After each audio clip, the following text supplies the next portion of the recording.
Hello, my name is Tarina and I'm from Finland, and a big tutorial time again. Yippee! This time on gradients using Substance Painter. Let's add some cute gradients for NovaBeast. Substance Painter is pretty popular as a program to create avatar textures, and gradients are very popular in those avatars. I've seen a lot of people struggle with the gradients, so I'm here once and for all to make it very easy for you. I will be showing 3 methods, one that is very lightweight and layer based, one that is very lightweight and mask based but can require a bit of technical intuition, if that makes sense, and layer stacking. And the third method is the heaviest and the least optimized method that I only recommend for big, large gradients. Let's start with a little bit of a UI recap. We have our working area here with the Alt clicked using the different mouse buttons. We can pan, zoom and rotate around. We have a light that we can control with the shift and right click. By default, there are areas of your model where the light never shines. You can change that from the display settings. Going to the environment alignment, you change the world to camera. Now the light will follow you as you pan around the model, and you can shine the light wherever you need. From this same panel, you can change the lighting to something more neutral, like the studio lights. You might look at your screen and realize that your panels look different than mine. They are the exact same panels, they are just arranged differently, because I like to have the properties panel always visible, and I like to have a lot of vertical space for the layers. I have the assets on the bottom, and I have dragged the texture asset settings and the layers to share the same panel, because I never use those at the same time, whereas the layers and properties panel I want to view at the same time. To create gradients, you will need the properties panel and the layers panel. For the last method, we also need mesh maps, but we'll get that when we get there. Okay, let's get to the first method that I call the fill layer method. Advances on the fill layer method is that it is lightweight, fast to apply, and good. It is good. Okay, let's get and add a fill layer. This is the gradient color that we will apply to the model. If you want to view the color on its own, you can change the viewport display mode to base color. In the properties panel, you can view what material properties are included in this layer. We need only the color. You can click these options to not include them, but you can also just alt click on one that you want included. It's much faster, trust me. Let's change the color by clicking it. This will be the gradient color. I want the gradient on the hands. It is very commonplace to put the gradient, so let's use that. Scroll up on the properties panel to get into the fill settings. Change the display to view the 2D tile from F1, F2 and F3 keys. To view both, press F1. The UV projection means that the fill layer is in here. It is repeating by UV wrap. We change that to none, and now we can remove it as a square. We want the gradient to be on a 3D view, so we need the projection mode to be on a 3D view. Planar projection is perfect for that. We get this massive block that will encompass the whole area of the model. We can change the size of it from up here. This is scale, this is pan or move, and this is rotate. In the middle of the block, there is the plane. That is where the texture fill actually is. We want that to be where the gradient starts. Let's move the block with shift click. We can make it snap in 45-degree increments. Let's move that to the tip of the fingertips. If you want to be precise with it, change to orthographic view, and with Alt and Shift you can get into direct view. There we go. We can already see some gradient in here. To affect the area of how short or long the gradient goes, we need to change the depth culling to something more smooth. Cool thing about this method is that you can change the area quite easily, and you can change the softness quite easily. Downsides to this method is that if you need to apply multiple of these types of gradients, it'll take a while and you need to edit the colors separately. If you're 100% with the color that you're gonna apply, that won't matter, but if you change your mind, it'll take a while to tweak those colors. Additionally, there are cases where the color kind of acts wonky. The best solution for that is to change the opacity to 99. Let's get to the next method that is quite similar in a way, but a bit more flexible. First, we create a fill layer and we apply again alt-clicking the color, only the color space, and we choose a nice color to use the fill layer. This fill layer color will be the color of the gradients. With this method, we will be using masks. Let's create a black mask. You can view the mask by alt-clicking the mask. If you go back to the layer and click the mask, you can paint on this. So the mask is a paint layer. Okay, let's add with the right click a fill layer to this mask. Mask colors are always black and white. That's why the fill layer gives you an option to only go from white to black. White means that the color shows through. Black means that the color is not showing through. Let's make this fill layer white and create again a planar projection. And let's position the gradient where we want it. There we go. Now we have the same gradient. If you want to have this gradient on the other side, you can alt-click this fill layer to duplicate it and go to the 3D projection settings and change these to the negative. There we go. As you might have noticed, this fill layer blocks the view from this fill layer, but the gradient is still there. With this method, you sometimes need to do what is called layer stacking that requires you to think a little bit. The mask shows the white part through. This area is white, but the rest of the fill layer is black. We want the black to not take over the white underneath. So what mode do we need? The answer is screen layer. So from normal, we switch to screen. Let's change this to screen also. Now when we go click the layer, we get out of the mask view.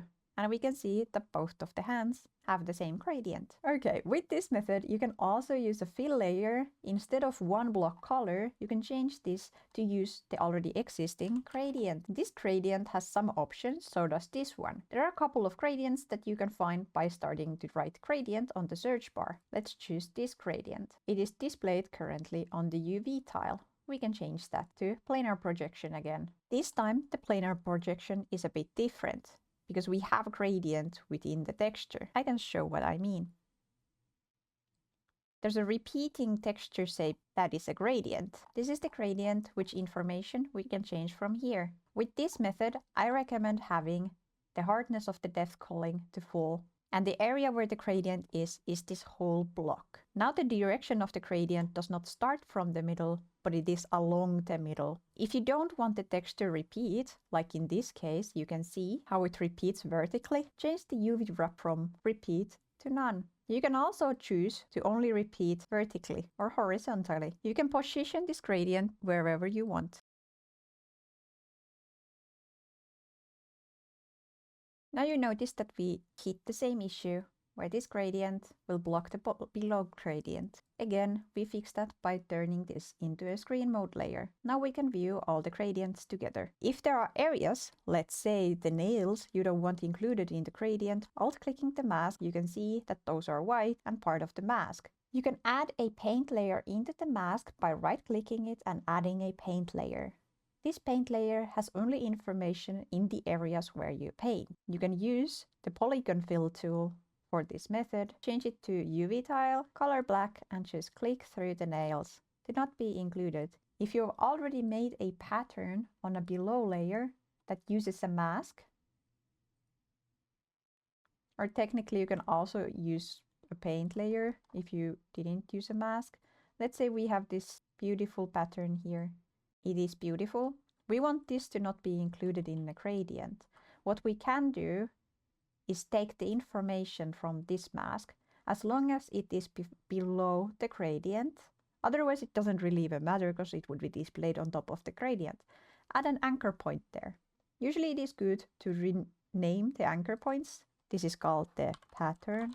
And we can go to the mask layer stack again and add a fill layer. And with this fill layer, instead of going to a gradient, there's an area called anchor points. We can check an anchor point that exists. It will display where that anchor point is. When we check it, we get this result. This is not what we wanted, is it? Currently, the mask is exactly the same as this anchor point records this mask being. We want this to be black, not included into the mask. I'll click on the mask, so we view the mask. With anchor points, you get a levels layer included, and here you can easily invert the mask. Now this area is black, but now we have the issue. Every part of this layer now, when we go to it, is pink, because this fill layer overrides on top of all these. What we need to do is change this layer into the mode multiply. That way, the white areas will not be recalculated or affect the layer. There we go. Now, even if we hide this layer, the pattern will still be not included and masked out of the gradient. We can hide this to show the effect. This is what I mean by this method needing some thinking work. Sometimes these layer stacks can be a bit convoluted and long. You can tell a layer or a mask has more stacked underneath it from the color orange. Similarly, you can add paint layers underneath fill layers. So for an example, if you wanted this gradient, if you have like a very complex mask system here and you realize, oh, I kind of want to include a little bit of red right there, you can add it with a fill layer.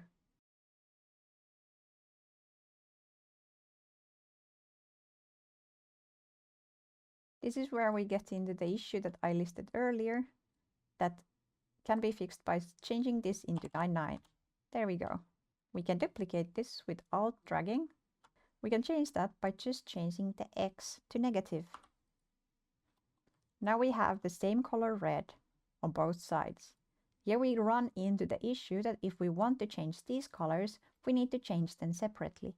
If you want a purple base there, you need to go change them separately. Now to the third method. This one requires the mesh maps. You can view your mesh maps from here, from the top down, and what we need is the position. The position does not exist on this model yet. To get it, you need to bake the model. I will only be baking the position map, save time. Now we have a position map. Let's create a fill layer. We don't need to have any information on this fill layer and add a generator to it. The generator we will be adding is the second from the list, 3D linear gradient. It will give us these drop downs. To change the gradient position, you need to click the colors on the position. To show what the gradients currently look like, we need to change the view mode to material or the base color. The material at this point usually looks very strange because we have a lot of aspects that the linear gradient controls. Let's only alt-click the color so it only affects the color. Now we can see where the gradient is. Usually the gradient will take the whole area. So with exploded models, this is not great. What you want to do is go back to the position map and change the end position to what you want it to be. Top of the head, top of the ear. Let's get the top of the ear. The linear gradient will draw a line between these two colors on the 3D view. This is quite heavy calculation, thus making this method quite heavy on a PC. If you're worried for your computing power, I do not recommend this method. You can get the same result by using a fill layer and just changing that to a gradient. Go to planar projection and scale it into the area where you want. Let's go to base color so we can clearly see where the gradient starts and ends. If you're wondering which one gives the better results, don't worry about it. So we end up with similar gradients. With both gradients, you can change the balance and the contrast.